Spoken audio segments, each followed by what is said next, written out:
Hi hello ನಮಸ್ಕಾರ friends, welcome back to ಕುಶಲ ಗೃಹಿಣಿ ಯೂಟ್ಯೂಬ್ ಚಾನಲ್. ನಾನು ಶಿಲ್ಪ. ಸೊ ಫ್ರೆಂಡ್ಸ್, ಎಲ್ಲರೂ ಹೇಗಿದ್ದೀರಾ? ಐ ಹೋಪ್ ಎಲ್ಲರೂ ಚೆನ್ನಾಗಿದ್ದೀರಾ ಅಂತ ಅಂದ್ಕೊಳ್ತೀನಿ. ಸೊ ಇವತ್ತು ಯೋಗ ಡೇ ಅಂತ ಅಂದ್ಬಿಟ್ಟು, ಇಂಟರ್ನ್ಯಾಷನಲ್ ಯೋಗ ಡೇ ಅಂತ ಅಂದ್ಬಿಟ್ಟು ಮಕ್ಕಳು ಬೆಳಗಿನ ಜಾವ 5:30ಗೆ ಎದ್ದು ಸ್ಕೂಲ್ಗೆ ಹೋಗಿದ್ರು. ಸೊ ಇವಾಗ ಟೈಮ್ ಬಂದು 8:30, ಇವಾಗ ಬರ್ತಿದ್ದಾರೆ. ಏನೇನು ಮಾಡಿದ್ರಿ ಇಲ್ಲೂ ಮಾಡಿ ತೋರಿಸಿ. ಇಷ್ಟೊತ್ತಿಗೆ ಯಾರು ಮಾಡಿರೋರು? ಮಾಡೇ ಚಿಂಟು, ಯೋಗ ಏನೇನು ಮಾಡಿದ್ರಿ? 8:30ಗೆ ಯೋಗ ಮಾಡ್ಬಿಟ್ಟು ಆಮೇಲೆ ಊಟ ಮಾಡಬೇಕು. ಊಟ ಮಾಡ್ಬಿಟ್ಟು ಯೋಗ ಮಾಡಬಾರ್ದು, ಆರೋಗ್ಯಕ್ಕೆ ಹಾನಿಕರ.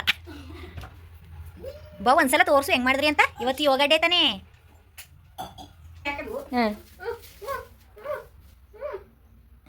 ಯಾವ ಆಸನ ಅದು? ವಾ, ಹಿಂಗೆ ಮಾಡ್ಬಿಟ್ಟು ಬಂದ ಸ್ಕೂಲಲ್ವೇ? ಇದು ಪದ್ಮಾಸನವಾ? ಓ ಹಂಗೆ. ಹಾಂ, ಕುತ್ಕೋ. ಏನು ಆಯಿತು, ಲೈಟಾಗಿ ಹಿಡಿತೀನಿ. ಹಾಂ ಸರಿ. ಓಂ ಸೌಂಡ್ ಬತ್ತಿಲ್ಲ?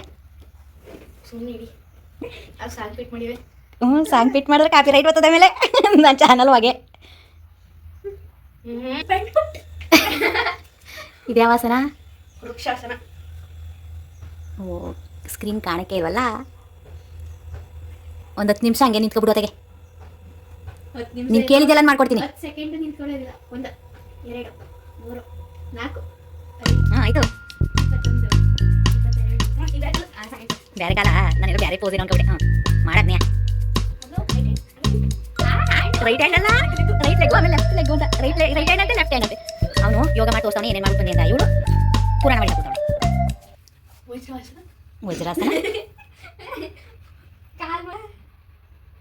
ಹೆಂಗೆ ಕುಂತ್ಕೊಂಡು ಮಾಡ್ತೇನೆ ಅಂತಾರೆ ಹೇಳು. ಹಂಗಾರ ಹಿಡ್ಕೊಂಡ್ರೆ ಅದು ವಜ್ರಾಸನ. ಆ ಥರ ಕೂತ್ಕೊಳ್ಳೋದು. ಪರ್ವತಾಸನ. ಅದು ಪರ್ವತಾಸನ. ಹ್ಞೂ, ಕ್ಲಿಯರಾಗಿ ಹೇಳಕ್ಕಿಲ್ಲ ಕಣವ ನೀವು. ಸಾಕು. ಇದ್ಯಾವ ಆಸನ? ಹಾಂ ಸರಿ ಐತಿ. ಈಗ ತ್ರಿಕೋನಾಸನ.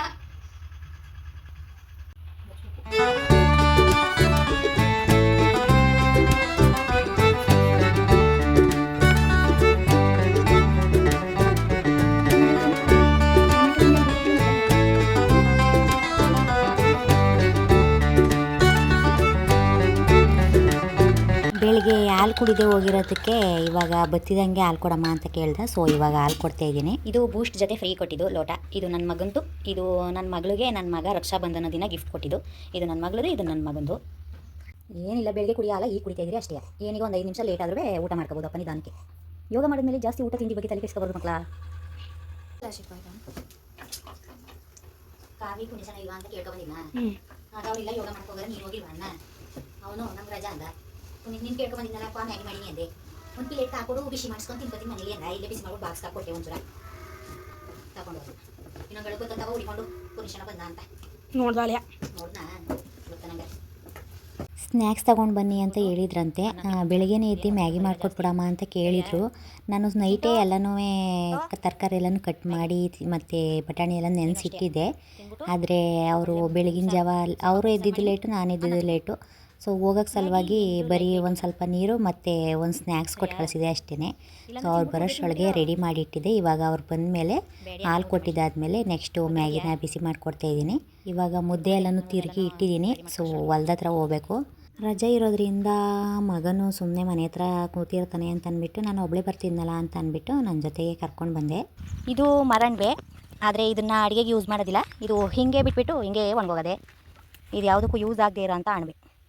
ನಮ್ಮ ಹೊಗೆ ಗಿಡ ಈ ಸಲ ಎಲ್ಲ ಒಂದೇ ಅಳತೆಲಿಲ್ಲ ಫ್ರೆಂಡ್ಸ್. ಏನಂದರೆ ಸ್ವಲ್ಪ ಚಿಕ್ಕ ಗಿಡ ಐತೆ, ಸ್ವಲ್ಪ ದೊಡ್ಡ ಗಿಡ ಐತೆ, ಎಲ್ಲ ಮಿಕ್ಸ್ ಆಗ್ಬಿಟ್ಟೈತೆ. ಇವಾಗ ಇನ್ನೊಂದು 15-20 ದಿನ ಹೊಗೆ ಸೊಪ್ಪು ಮುರಿಬೇಕು ಇದರಲ್ಲಿ. ನಮ್ಮ ಯಜಮಾನ್ರು ಅಲ್ಲಿ ಉಳ್ತಾ ಇದ್ದಾರೆ. ಹೊಲ ಉಳ್ತೀನಿ ಊಟ ತಕ ಬಾ ಅಂತ ಅಂದರು ಫ್ರೆಂಡ್ಸ್. ಈಗ ನೋಡಿದ್ರೆ ಕಳೆ ಕೀಳೋದ ಅಂತವ್ರೆ. ಹಿಂಗೆ ಕಳೆ ಕೀಳ್ತಾರೆ ಬಂದಮೇಲೆ ಅಂತ ಅಂದಿದ್ದರೆ ನಾನು ನನ್ನ ಮಗನ ಕೈಲಿ ಊಟ ಕೊಟ್ಟು ಕಳಿಸ್ಬಿಟ್ಟು ಎಸ್ಕೇಪ್ ಆಗ್ಬಿಡ್ತಿದೆ. ಏನು ಸುಮ್ಮನೆ ಬಿಸಿಲು ಫ್ರೆಂಡ್ಸ್. ನನ್ನ ಮಗಳು ಮಾಡ್ತಾಳೆ. ಬಿಸಿಲು ಕಮ್ಮಿ ಆದರೆ ಹೆಂಗಾದರೂ ಮಾಡ್ಬೋದು. ಬಿಸಿಲು ಜಾಸ್ತಿ ಇದ್ದರೆ ಮಾಡೋದು ಒಂದು ಸ್ವಲ್ಪ ಕಷ್ಟ, ಸುಸ್ತಾಗೋಗ್ಬಿಡುತ್ತೆ ಬೇಗ. ಈ ಕಡೆಯಿಂದ ಹೊಡಿತಾ ಇಲ್ಲ ಫಸ್ಟು, ಆ ಕಡೆಯಿಂದ ಉಳ್ತಾದೆ. ಸೆತ್ತೆ ಯಾವ ಕಡೆ ಜಾಸ್ತಿ ಇದೆ ಆ ಕಡೆ ಉಳ್ತಾದೆ. 10 ಗಂಟೆಗೆ ಬಿಡೋದು ಕ್ಲಾಸ್ ಅಂತ 8:15ಗೆ ಬಿಟ್ಟು ಕಳಿಸೋರು. ಇನ್ನೇನು ಮಾಡೋರು ಕುಂಡಿಸ್ಕೊಂಡವ್ರನ್ನ. ಅದಕ್ಕೆ ಕರ್ಕೊಬಂದೆ, ಬಾ ಜೊತೆಲಿ ಹೋಗೋಕ್ಕಾಯ್ತದೆ ಅಂತ ಅಂದ್ಬಿಟ್ಟು. ತುಣಿಬೇಡ, ತುಣಿದ್ರೆ ಒಂದು ಗಿಡ ಲಾಸ್ ಆಯ್ತದೆ. ಹಾಂ ಕಳೆ ಇದ್ದದು ನಾವು ಊಟ ಕೊಟ್ಬಿಟ್ಟು ಹೋಯ್ತೀವಿ ಅಷ್ಟೇ. ಕಳೆ ಕೀಳಕ್ಕೆ ಒಂದೆರಡು ಜನ ಲೇಬರ್ಗೆ ಹೇಳಿದ್ವಿ. ಇದು ದೊಡ್ಡ ಗಿಡ ಆಗಿರೋದ್ರಿಂದ ಚಿಕ್ಕ ಚಿಕ್ಕ ಗಿಡದ ಹತ್ರ ಕಳೆ ಐತೆ, ಅದು ಮಾತ್ರ ಎತ್ಕೋಬೇಕು. ಸೊ ಅವ್ರು ಬರದೇ ಇರೋ ಕಾರಣ ನಾವೇ ಮಾಡಬೇಕೀಗ. ಒಂದು 2 ದಿನ ಫ್ರೀ ಸಿಕ್ಬಿಟ್ರೆ ಸಾಕು. ಒಂದು ಸ್ವಲ್ಪ ಬಟ್ಟೆ ಇತ್ತು ಫ್ರೆಂಡ್ಸ್, ಸ್ಟಿಚ್ ಮಾಡ್ಕೊಳ್ಳೋಣ ಅಂತಂದರೆ ಇವರು ಹೋಯ್ತಾ ಬತ್ತಾ ಬರೀ ಹೊಲಿಗೆ ಕರ್ಕೊಂಡು ಕೂರಿಸ್ತಾರೆ. ನನ್ನ ಬಟ್ಟೆಗಳನ್ನು ಸ್ಟಿಚ್ ಮಾಡ್ಕೊಳ್ಳೋಕ್ಕೆ ನಂಗೆ ಟೈಮ್ ಇಲ್ಲ. ನೆನ್ನೆ ಒಂದು ಅರ್ಧ ದಿನ ಟೈಮ್ ಇತ್ತು. ನೆನ್ನೆ ಬೆಳಿಗ್ಗೆ ಒಂದು 2 ಗಂಟೆ ಗುಣಿಯರಕ್ಕೆ ಅಂತ ಹೋಗಿದ್ವಿ. ಅಲ್ಲಿಂದ ಒಂದು ವಾರ ಅಂದ್ಬಿಟ್ಟು ಮನೆಯೆಲ್ಲ ಒರೆಸಿ ಕ್ಲೀನ್ ಮಾಡಿದೆ. ಅಷ್ಟಕ್ಕೆ ಸಾಕಾಗೋಯ್ತು ನನಗೆ. ನೆನ್ನೆನೂ ಅಲ್ಲಿನಿಲ್ಲ. ಇವತ್ತೊಂದು ಸ್ವಲ್ಪ ಫ್ರೀ ಆಗಿರ್ತೀವಿ ಹೊಲ್ಕೊಳ್ಳೋಣ ಅಂತಂದರೆ ಊಟದಾಗ ಬಾ ಕೊಟ್ಬಿಟ್ಟು ಹೋಗಿವೆ ಅಂದರು. ಇವಾಗ ನೋಡಿದ್ರೆ ಕಳೆ ಅಪ್ಪಾರ ಐತೆ, ಆಳು ಸಿಕ್ಕೋದಿಲ್ಲ, ಬನ್ನಿ ನಾವೇ ಕಿತ್ಕೊಳ್ಳೋದ ಅಂತವ್ರೆ. ಯಾ ನನ್ನ ಮಗಳು ಬೇಕು ಅನಿಸ್ತದೆ ಒಂದೊಂದ್ಸಲ ಕೆಲಸ ಅಲ್ವಾ. ನೀವೇನು ಫ್ರೀ ಬಿಡಿ, ನಮ್ಮದೇ ಇರೋದೀಗ. ಎಲೆ ಮುರ್ಬಿಟ್ಟು ತೋಳೋಗಿ ಸಾಕಂತೆ ಆ ಕಡೆ ಸೈಡ್ ಕಿತ್ತೊಗಿತದೆ ಕಣ ಅಂತ ಕಿತ್ತೊಗಿತದೆ ಹಾಗೆ ಇಷ್ಟ ಅಗಲ ಎಜ್ಬಿಟ್ಟು ತೋಳಗಿ ಬಸ್ದ ಒಂದ್ಸಲ ಬಸ್ದ 2 ಸಲ ಬಸ್ದ ಹೋಗಿಲ್ಲ ಎಲ್ಲ ತಗೊಂಡ್ಬಿಟ್ರು ಏನೋ ಮನೆ ಮರಿದೆಲ್ಲ ಅರ್ಜಾಕ್ಬಿಟ್ಟಲ್ಲ ನಾ ಅಂತ ಅನ್ನ ಹೋಯ್ತದೆ ಕಣ ಅಂದ್ರೆ ನೀವು ಗಮ್ನಂಗದ ಇದು ಓದ ಗಮ್ನಂಗ ಪಾಪ್ನಂಗ ಓಡ್ಸ್ಬೇಕು ಕೊಳೆಯಲ್ಲಿ ಇಡೆ ಗಮ್ನೋಣ. ಅವನು ಏನು ಗೊತ್ತಾ, ಸುಮ್ಮನೆ ಮಾಡ್ಕೊಂಡೋಗಿ ಸರಿ ಆಯ್ತು. ಅವನೇ ಒಂದು ಬಟ್ಟೆ ತಗೊಂಡ್ಬಿಟ್ಟು ಒಗ್ದಿರೋದ್ನೇ ನೀರೊಳಗೆ ಕೆಜ್ಜದು ಇವಾಗ ತೋರಿಸೋದು ಅದ್ ನಿಂಗೆ ಮರೆ ಬರ್ತದೆ ತೋರಿಸ್ತದ. ನೀನು ವಾಕರೆಲ್ಲ ಉಜ್ಜಿದಲ್ಲಿ ಕೊಳೆ ಇದೆ, ಬಟ್ಟೆ ಬಟ್ಟೆ ಬರ್ತದೆ ಅಂತ ನೋಡಿ ಫ್ರೆಂಡ್ಸ್. ಈ ಸೋಪು ಅಡ್ವರ್ಟೈಸ್ಮೆಂಟ್ ಅವ್ರು ಬರ್ತಿದ್ರು ಆಗ ಊರುಗಳಿಗೆ. ಇವಾಗ ಬರಲಿ ಆ ಥರ. ಈ ಹೊಗೆ ಸೊಪ್ಪು ಕರೆದು ಅಂಟು ಕೊಳೆ ಇರ್ತದಲ್ಲ ನೋಡಿ, ಈ ಕೊಳೆನ ತೆಗೆದು ತೋರಿಸ್ಬಿಟ್ರೆ ಅವ್ರ ಸೋಪಲ್ಲಿ ನಮ್ಮ ಲೈಫ್ ಟೈಮು ಅದೇ ಸೋಪ್ ಯೂಸ್ ಮಾಡ್ತೀವಿ ಅಲ್ವಾ. ಯಾರು ತೆಗಿಯಕ್ಕಿಲ್ಲ ಈ ಕೊಳೆಯ. ಯಾಕೆ ಅಂತಂದರೆ ಹೊಗೆ ಸೊಪ್ಪು ಫುಲ್ ಅಂಟು ಎಲ್ಲ ಮೆತ್ಕೊಂಡಿರ್ತದೆ. ಅವ್ರು ಆ ಅಂಟು ತೆಗಿಬೇಕು ಅಂತಂದರೆ 3 ಸತಿ ಅಲ್ಲ 5 ಸತಿ ಯಾಕೆ ಹೋಗಿಬೇಕು ಅದನ್ನ ಸೋಪ. ಈ ಥರ ಅರ್ಕ್ಲು ಪ್ಯಾಂಟ್ ಇಟ್ಕೊಂಡ್ರೆ ಇವಾಗ ಫ್ಯಾಷನು. ಇಂಥವೆಲ್ಲ ನಾವು ಹೊಲದಲ್ಲಿ ಕೆಲಸ ಮಾಡೋಕ್ಕೆ ಯೂಸ್ ಮಾಡ್ತೀವಿ. ಅದೇ ಬೇರೆಯವ್ರಿಗೆ ಅದು ಫ್ಯಾಷನು, ನಮಗೆ ಕೆಲ್ಸಕ್ಕೆ ಬಳಸೋ ಬಟ್ಟೆ. ನಾನು ಜಮೀನಲ್ಲಿ ಕೆಲಸ ಮಾಡ್ತಾರಲ್ಲ ಅಂತ ಅಂದ್ಬಿಟ್ಟು ಅವ್ರಿಗೇನೋ ನೂಡಲ್ಸ್ ಆಗಲಿ ಮತ್ತು ನಾಷ್ಟ ಆಗಲಿ ಏನೂ ತರಲಿಲ್ಲ. ಸೊ ಬೇಗ ಹೊಟ್ಟೆ ಹಸಿವಾಗ್ತದೆ ಅಂತ ಅಂದ್ಬಿಟ್ಟು ಮುದ್ದೆ ಮತ್ತು ಸೊಪ್ಪು ಬೇಳೆಕಾಳು ಹಾಕಿ ಉಪ್ಪು ಸಾಂಬಾರು ಮಾಡ್ಕೊಬಂದಿದ್ದೀನಿ. ಅದಕ್ಕೆ ಹೆಂಗೆ ಅಂತಿದ್ರಂತೆ, ಕುಳಿ ಎಷ್ಟೊತ್ತು ಗಂಟೆ ರೆಡಿ ಆಗ ನೀನು, ನಿನ್ಗೋಸ್ಕರ 5 ನಿಮಿಷ ವೆಯ್ಟ್ ಮಾಡಿವಿ ನಾವು ನಿಂತ್ಕೊಂಡು ಅಂತವ. ಎಲ್ಲ ಮಕ್ಕಳು ಬಂದಿದ್ವಾ? ಬಸ್ಸಲ್ಲಿ ಮಕ್ಳು ಐತಿಲ್ಲ, ಏನೋ ಒಂದು ಸ್ವಲ್ಪ ಕುಂತಿದ್ದು ಅಷ್ಟೇ, ತುಂಬಿತಿಲ್ಲ ವ್ಯಾನು. ಎಲ್ಲ ಇಟ್ಲುವೆ ಎಲ್ಲ ಸ್ಟಾಪಲ್ಲಿ 5 ನಿಮಿಷ ನಿಂತ್ಕೊಂಡರು. ಮುದ್ದೆ ಸೊಪ್ಪು ಸಾರು. ಊಟ ಮಾಡುವಾಗ ಯಾರು ಬಂದರೆ ಬನ್ನಿ ಊಟ ಮಾಡಿ ಅಂತ ಹೇಳ್ತಾನೆ. ವಾ ನಮ್ಮೆಲ್ಲ ಬಂದು ಅಲ್ಲ, ಇದು ಯಾರ ಮನೆ ನಾಯಿ ಅಂತಾನೆ ಗೊತ್ತಿಲ್ಲ. ಊಟ ಅದು ಸ್ಮೆಲ್ಗೆ ಓಡ್ಬಿಡ್ತದೆ. ಮತ್ತೆ ಇವು ಯಾವ ಚಿರತೆಗಳು ಹಿಂಗೆ ಗಾಳ್ ಮನೆಗೆ ನೋಡು, ನಾವು ಪ್ರಾಣಿಗಳು ಈ ಕಡೆ ಇದ್ದು ಗಾಳ್ ಮನೆಗೆ ಪ್ರಾಣಿಗಳು ಬರ್ತದೆ ಅಂತ ಅಂತಿದ್ಯಲ್ವಾ. ಅವತ್ತು ಫಸ್ಟ್ ಬಂದಾಗ ಏನು ಮಾಡ್ತು ಗೊತ್ತಾ, ನಿಮ್ಮ ಅಪ್ಪನ ಹತ್ರ ಕೂತ್ಕೊಂಡು ರೊಟ್ಟಿ ತಿನ್ಬಿಟ್ಟಾಯ್ತು. ಅಲ್ಲೆಲ್ಲಿ ನಾನು ಹೊರಿಕೊಂಡು ಒದ್ದಾಡ್ತು.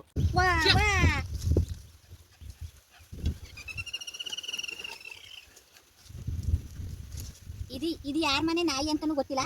ನಾವು ಊಟ ಮಾಡುವಾಗ ಹಿಂಗೆ ಬರ್ತದೆ ನಮ್ಮ ಜಮೀನ್ ಹತ್ರ. ಅದು ಊಟ ಸ್ಮೆಲ್ಗೆ ಬಂದ್ಬಿಡ್ತದೆ ಫ್ರೆಂಡ್ಸ್, ಎಲ್ಲಿದ್ರು ಉಳಿಕೊಂಡು. ಅದೇ ಇದು ಯಾರ ಮನೆ ನಾಯಿ ಅಂತ ಇಲ್ಲಿ ತನಕ ಗೊತ್ತೇ ಇಲ್ಲ ನಮಗೆ. ಅದು ಬಂದಾಗ ಏನು ಮಾಡ್ತೀವಿ ಅಂದರೆ ನಾವು ತಿನ್ನೋದನ್ನ ಒಂದು ಸ್ವಲ್ಪ ಉಳಿಸ್ಬಿಟ್ಟು ಅದಕ್ಕೊಂದು ಸ್ವಲ್ಪ ಹಾಕ್ಬಿಟ್ಟೈತೀವಿ ಅಷ್ಟೇ. ಇದು ಯಾರ ನಾಯಿ ಯಾರ ಮನೆದು ಅಂತಲೂ ಗೊತ್ತಿಲ್ಲ ನಮಗೆ. ಹೋದ ಸತಿ ಊಟ ತಂದಿದ್ವಲ್ಲ, ಆಗ ನಾವು ಊಟ ಮಾಡ್ತಾ ಇದ್ವಲ್ಲ, ನಮ್ಮ ಯಜಮಾನರು ಇದು ರೋಡಲ್ಲಿ ಹೋಯ್ತಿತ್ತು ಅಂದ್ಬಿಟ್ಟು ಕರೆದಿದ್ರು. ಸೊ ಆವಾಗಿಂದ ಈ ಥರ ಪಾಠ ಆಗ್ಬಿಟ್ಟೈತೆ. ಇದು ಅಂತಲ್ಲ, ಬೇರೆ ಯಾವ ನಾಯಿ ಬಂದ್ರೂ ನಾವು ಊಟ ಮಾಡುವಾಗ, ನಾವು ಊಟ ಮಾಡೋದ್ರಲ್ಲೇ ಇಲ್ಲ ಅಂದ್ರೂ ಒಂದು ತುತ್ತಾರ ಉಳಿಸ್ಬಿಟ್ಟು ಅದಕ್ಕೆ ಹಾಕ್ಬಿಟ್ಟೈತೀವಿ. ನೋಡು ನಿನ್ನ ಮ್ಯಾಕೆ ನೆಗೀತದೆ. ಒಗತೆಗೆ ಇವಾಗೆಲ್ಲ ಬಬಲ್ಸ್ ಬರ್ಸ್ಬೇಕು ಅಂತಂದರೆ ಮಕ್ಳುಗಳು ಈ ಡಬ್ಬಿಲಿ ತುಂಬಿರ್ತಾರಲ್ಲ, ಏನೇನೋ ಕೆಮಿಕಲ್ ಎಲ್ಲ ಮಿಕ್ಸ್ ಮಾಡಿ ಸೋಪುನವರೇನೋ ಏನೋ ಅದ್ರಲ್ಲಿ ಬರ್ಸ್ತಾರೆ. ನಮಗೆ ಆವಾಗ ಬಬಲ್ ಬರ್ಸೋಕ್ಕೆ ಇದೇ ಗಿಡ ನೋಡಿ. ಇವಾಗ ನಮ್ಮ ಯಜಮಾನ್ರು ತೋರಿಸ್ತಾರೆ ಯಾವ ಥರ ಬರ್ಸೋದು ಅಂದ್ಬಿಟ್ಟು. ಫ್ರೆಂಡ್ಸ್, ಇದು ಅದ್ರದ್ದು ಹಾಲು ಇರುತ್ತಲ್ಲ, ಕಡ್ಡಿ ಮುರಿದ್ಬಿಟ್ಟು ಈ ಥರ ಹಾಲನ್ನ ಒಂದು ಎಲೆಗೆ ಸೋಸ್ಕೋಬೇಕು. ಅವ್ರು ಯಾವ ಥರ ಆಟ ಆಡ್ತಿದ್ರು ಚಿಕ್ಕದ್ರಲ್ಲಿ ಅಂತ ಅಂದ್ಬಿಟ್ಟು ಇವಾಗ ಅವ್ರ ಮಗನಿಗೆ ಹೇಳ್ಕೊಡ್ತಾವ್ರೆ ಅಷ್ಟೇ.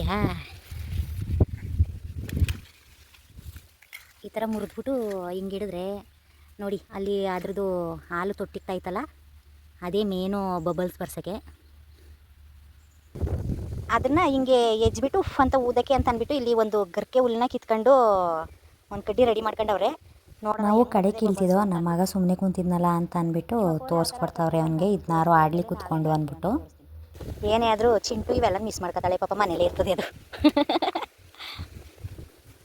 ಏನೇ ಆದರೂ ನಾವು ಆಟ ಚಿಕ್ಕದ್ರಲ್ಲಿ ಆಡ್ತಿದ್ದ ಆಟ ಎಲ್ಲ ಈಗ ಇಟ್ಳುಗಳು ಆಡೋಕ್ಕೆ ಇಲ್ಲ. ಇದನ್ನು ಈ ಥರ ಹಿಂಗೆ ಹೆಚ್ಕೋಬೇಕು.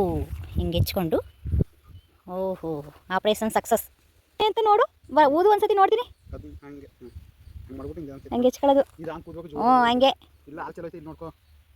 ಹಾಂ ಬಂದ್ಬಿಟ್ಟು ಯಾವ ಥರ ಮಾಡ್ತಿದ್ದು ಅಂದರೆ, ಈ ಥರ ಕಡ್ಡಿನ ಕಿತ್ಕೊಬಿಟ್ಟು ಇದನ್ನ ಹಿಂಗೊಂದು ಸ್ವಲ್ಪ ಮುರಿದ್ಬಿಟ್ಟು ಈ ಥರ ಮಾಡಿದ್ರೆ ಹಾಲು ಇಲ್ಲೇ ಉಳ್ಕೊಂಡಿರ್ತದೆ. ಅದರಲ್ಲಿ ಈ ಥರ ಮಾಡ್ತೀವಿ. ಇವಾಗ ಇದು ಖಾಲಿ ಆಯಿತು ಅಲ್ವಾ, ಇವಾಗ ಇದನ್ನೇ ಎಸಿತಿಲ್ಲ. ಇಷ್ಟು ಒಂದು ಸ್ವಲ್ಪ ಈ ಥರ ಹಿಂಗೆ ಎಲೆನೂ ಮುರಿದಾಕೊಡೋದು. ಈ ಥರ ಹಿಂಗೆ ಮಾಡ್ಕೊಬಿಟ್ಟು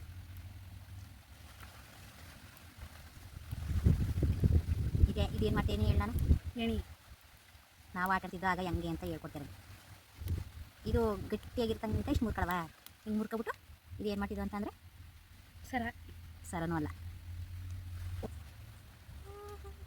ಇದೇ ನಮ್ಮ ಆಟ ನೋಡಿ ಫ್ರೆಂಡ್ಸ್.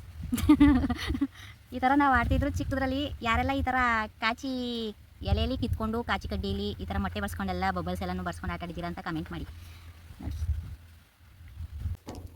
ಅಲ್ಲೆಲ್ಲಿ ಒಳಗೆ ಹೋಗೋದು ನೋಡಿ ಫ್ರೆಂಡ್ಸ್, ನೀರು ಆನ್ ಮಾಡೋಣ ಅಂತ ಅಂದ್ಬಿಟ್ಟು ಹೋದರೆ ಅದ್ರ ಒಳಗಡೆ ಎಲ್ಲ ಇಲಿಗಳು ಕೂತಿದ್ದಾವೆ 2. ಈ ಥರ ಒಕ್ಕೊಂಡು ವೈರ್ಗಳೆಲ್ಲನೂ ಒಳಗಡೆ ಕಡ್ದಾಗಲೇ ಫ್ರೆಂಡ್ಸ್ ಅದು ಕರೆಂಟ್ ಶಾಕ್ ಹೊಡೆಯೋದು ನಮ್ಮ ರೈತರುಗಳಿಗೆ. ಕಬ್ಬಿಣದ ಪೆಟ್ಟಿಗೆಯಲ್ಲಿ ಕರೆಂಟು ಪಾಸಾಗಿ ಯಾಕೆ ಕರೆಂಟ್ ಇಟ್ಕೊಂಡು ಸಾಯ್ತಾರೆ ಅನ್ನೋದಕ್ಕೆ ಇದೇ ಕಾರಣ ಫ್ರೆಂಡ್ಸ್. ಒಳಗಡೆ ಇಲಿಗಳು ಗೂಡು ಮಾಡಿಕೊಂಡು ಮರಿ ಮಾಡ್ಕೊಂಡಿರ್ತವೆ. ಅವು ಆ ಥರ ಮಾಡಿದಾಗ ಹಿಂದೆ ಇರೋ ವೈರ್ಗಳೆಲ್ಲ ಕಟ್ ಮಾಡಿರ್ತವೆ. ಈ ಥರ ಕಬ್ಬಿಣದ ಬಾಕ್ಸು ಇಟ್ಟಿರ್ತಾರಲ್ಲ, ಅಂಥದ್ದಾದರೆ ಏನಾಗುತ್ತೆ ಅಂತಂದರೆ ಕರೆಂಟ್ ಎಲ್ಲ ಫುಲ್ಲು ಗ್ರೌಂಡಿಂಗ್ ಆಗಿರುತ್ತೆ. ಹಾಗಾಗಿ ಅವರು ಗೊತ್ತಿಲ್ಲದೆ ನೋಡಿ ಇಟ್ಕೋತಾರಲ್ಲ, ಆವಾಗ ಆ ಥರ ಕರೆಂಟ್ ಇಟ್ಕೊಂಡು ಸಾಯ್ತಾರೆ. ಸೊ ಈ ಥರ ಅವಾಗವಾಗ ಚೆಕ್ ಮಾಡ್ಕೋತಾ ಇದ್ದರೆ, ಮತ್ತು ಜಮೀನ್ ಹತ್ರ ಹೋಗುವಾಗ ಸ್ವಲ್ಪ ಗ್ಲೌಸ್ನೋ ಇಲ್ಲ ಒಣಗಿರೋ ಕಡ್ಡಿನೋ ಇಲ್ಲ ಕಾಲಿಗೆ ಸ್ಲಿಪ್ಪರ್ ಹಾಕ್ಕೊಂಡು ನಿಮ್ಮ ಸೇಫ್ಟಿ ಯಾವ ಥರ ಇರುತ್ತೆ ಆ ಥರ ನೋಡಿಕೊಂಡ್ರೆ ಕರೆಂಟ್ ಶಾಕ್ ಹೊಡ್ಸ್ಕೊಳ್ಳೋದ್ರಿಂದ ನಾವು ಪಾರಾಗ್ಬೋದು ಅಂತ ಅಂದ್ಬಿಟ್ಟು ಹೇಳ್ತೀನಿ. ಇವಾಗ ಪೂರ್ತಿ ಕಳೆ ಏನು ಕಿತ್ತಾಗಲಿಲ್ಲ, ನಾಳೆ ನೋಡೋಣ, ಲೇಬರ್ ಬರ್ತೀವಿ ಅಂತ ಅಂದಿದ್ದಾರೆ. ಸೊ ನಾಳೆ ಬಂದು ಕಿತ್ಕೊಂಡ್ರಾಗುತ್ತೆ ಅಂತ ಅಂದ್ಬಿಟ್ಟು ಇವಾಗ ಟೈಮ್ ಆಯಿತು ಅಂತ ಅಂದ್ಬಿಟ್ಟು ಮನೆ ಕಡೆ ಹೊರಟ್ವಿ. ನಮ್ಮ ಮನೆಗೆ ಹೋಗೋಕ್ಕೆ 2 ಕಡೆ ದಾರಿ ಐತೆ. ಒಂದು ಕವಲೆ ಏರಿ ಮೇಲೆ ಹೋದರೆ ಮೇನ್ ರೋಡಲ್ಲಿ ಹೋದರೆ ಮನೆಗೆ ಹೋಗ್ಬೋದು. ಇನ್ನೊಂದು ಇವಾಗ ನಾವು ಹೋಗ್ತಾ ಇದ್ದೀವಲ್ಲ ಇದು, ಈ ರೋಡಲ್ಲಿ ಹೋದರೆ ಇಲ್ಲೇ ಮಧ್ಯ ಹೊಲಗಳ ಮಧ್ಯದಲ್ಲಿ ದಾರಿ ಮಾಡ್ಕೊಂಡವ್ರೆ. ಅದಕ್ಕೆ ಈ ಕಡೆಯಿಂದ ಹೋದರೆ ಹತ್ರ ಅಂತ ಅಂದ್ಬಿಟ್ಟು ಬೆಳಕಿದ್ದಾಗ ಈ ಕಡೆ ದಾರಿಲಿ ಹೋಗ್ತೀವಿ. ಸಂಜೆ ಕತ್ಲೆ ಪತ್ಲೆ ಆದರೆ ಮಾಮೂಲಿ ಅವತ್ತಿನ ವೀಡಿಯೋದಲ್ಲಿ ಹೋಗ್ತಿದ್ವಲ್ಲ ಆ ದಾರಿಲಿ ಹೋಗ್ತೀವಿ. ಅದು ಸೀದಾ ಮೇನ್ ರೋಡ್ಗೆ ಹೋಗಿ ಅಲ್ಲಿಂದ ಸ್ಟ್ರೈಟ್ ನಮ್ಮ ಮನೆಗೆ ಹೋಗ್ತೀವಿ. ನನ್ನ ಮಗ ಆಡ್ಮರಿಗಳಿಗೆ ಅಂತ ಅಂದ್ಬಿಟ್ಟು ತೆಗೆದು ಸೊಪ್ಪು ತಗೊಂಡು ಹೋಗ್ತಾ ಇದ್ದಾನೆ. ನಮ್ಮ ಜಮೀನ್ ಹತ್ರ ಕಡ್ದಾಕಿದ್ರು, ಮಾಮೂಲಿ ಪವರ್ ಲೈನ್ಗೆ ಇಟ್ಕೋತದೆ ಅಂತ ಅಂದ್ಬಿಟ್ಟು. ನಮ್ಮ ಆಡ್ಮರಿಗಳು ತಿಂತವೆ ಫ್ರೆಂಡ್ಸ್, ಅದಕ್ಕೆ ಎತ್ಕೊಂಡು ಹೋಗ್ತಾ ಇದ್ದೀವಿ ಮನೆಗೆ. ಜಾಸ್ತಿ ತಗೊಂಡ್ರೆ ಎತ್ಕೋಗೋಕ್ಕಾಗಲ್ಲ, ದೂರ ಅಲ್ವಾ. ಸೊ ಹಾಗಾಗಿ 1-2 ಕಡ್ಡಿ ಎತ್ಕೊ ಹೋಯ್ತವನೆ. ಲೋ ತಿರ್ಕೊಳ್ಳವೋ ಮಗನೇ, ರಜ ಇವಾಗ ಮನೆ ಹತ್ರ ಬಂದ್ವಿ ಫ್ರೆಂಡ್ಸ್. ಇದು ನಮ್ಮ ಕೋಳಿಗೆ ಮೊಟ್ಟೆ ಕೂರಿಸಿ ಕಾವು ಕೊಟ್ಟು ತೆಗ್ದಿರೋ ಅಂಥ ಮರಿ ಇವು. ಇದು ಕೋಳಿ ಮರಿ ಅಲ್ಲ, ಆದರೆ ಇದು ಯಾವ ಮರಿ ಅಂತ ಅಂದ್ಬಿಟ್ಟು ಗೊತ್ತಿದ್ದರೆ ಕಮೆಂಟ್ ಮಾಡಿ ಕಮೆಂಟಲ್ಲಿ ತಿಳಿಸಿ. ಆದರೆ ಇದು ಕೋಳಿ ಮರಿ ಅಂತೂ ಅಲ್ವೇ ಅಲ್ಲ ಫ್ರೆಂಡ್ಸ್. ಓಕೆ ಫ್ರೆಂಡ್ಸ್, ಈ ವಿಡಿಯೋ ನಿಮಗೆಲ್ಲ ಇಷ್ಟ ಆಗಿದರೆ ಒಂದು ಲೈಕ್ ಮಾಡಿ, ಶೇರ್ ಮಾಡಿ, ಕಮೆಂಟ್ ಮಾಡಿ. ಸೊ ನನ್ನ ಚಾನಲ್ನ ಸಬ್ಸ್ಕ್ರೈಬ್ ಮಾಡಿ, ಹೀಗೆ ಸಪೋರ್ಟ್ ಮಾಡಿ ಅಂತ ಕೇಳ್ಕೊಳ್ತಾ ಇದ್ದೀನಿ. So thank you for watching friends. Bye, ಸಿಗೋಣ ನೆಕ್ಸ್ಟ್ ವೀಡಿಯೋದಲ್ಲಿ.